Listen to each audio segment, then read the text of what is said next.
سلام. میخوام یه داستان دیگه ای رو شروع کنم. ولی اول خوشحال میشم که سابسکرایب کنید و منو به دوستان خودتون معرفی کنید تا انرژی بگیرم و بتونم داستانهای زیبای زیادی دیگه ای رو براتون آماده کنم. خب میریم برای داستان بعدی. این دفعه میخوام داستان یک پادشاهی رو براتون تعریف کنم. امیدوارم که خوشتون بیاد. سلطانی با ریش سفید و لباس پادشاهی فاخر در اتاق مجللی خوابیده بود. در خواب مرد ژنده پوشی را دید که کنار بازار نشسته کفش وصله می‌زند و با لبخند به آرامی آواز می‌خواند. سلطان با تعجب از خواب برمیخیزد. روی تخت مخملی نشسته، دست بر چانه گذاشته و به فکر فرو رفته بود. پنجره‌ای روبرویش باز است و نور صبحگاهی داخل اتاقش میتابد. سلطان با حضور پنهانی در بازار با لباس مبدل میان شلوغی بازار راه می رود. بازار پر از رنگ و صدا و جنب و جوش است. سلطان از میان جمعیت مرد کفاش را می بیند. مرد کفاش با ریش دراز و صورت آفتاب سوخته با لبخند نشسته و کفش کهنه‌ای را می دوزد. سلطان کنار او می نشیند و سوال می پرسد. مرد با دست پینه بسته به آسمان اشاره می کند که دلم آسوده است. من به ساده زیستی عادت دارم.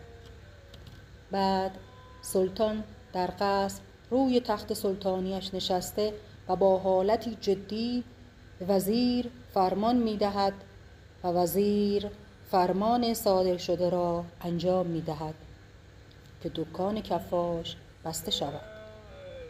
سلطان می خواست که اقتدار خود را حفظ کرده و کفاش را چالش بیاندازد.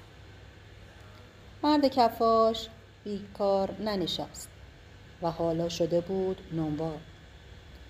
او با چوبی بلند در حال بیرون کشیدن نان از تنور بود.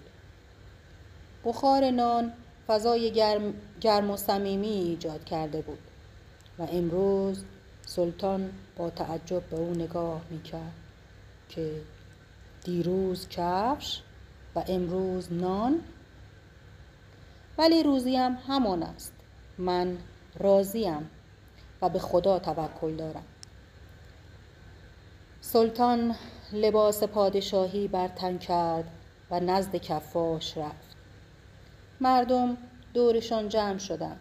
سلطان لبخند میزد و حقیقت خود را بازگو میکرد که تو مرا آموختی که گنج واقعی آسودگی دل است. کفاش با آرامش دست سلطان را گرفت و تعظیم کرد. سلطان به او پیشنهاد داده بود که به قصر برود، ولی او خودداری کرد. او نمیتوانست تنور و ابزار کارش را پشت سر بگذارد و برود، چون او در فکرش و دلش این بود که من سلطان زندگی خودم هستم. سلطان تنها در قصر از بالای بالکن به بازار نگاه می کند. چهرهش اندکی غمگین ولی عمیق است. نوری طلایی بر صورتش افتاده و صدای کفاش در ذهنش می پیچید که ثروت آن نیست که در صندوق است. ثروت در دل آدم هاست. و این بود داستان پندآموز امروز.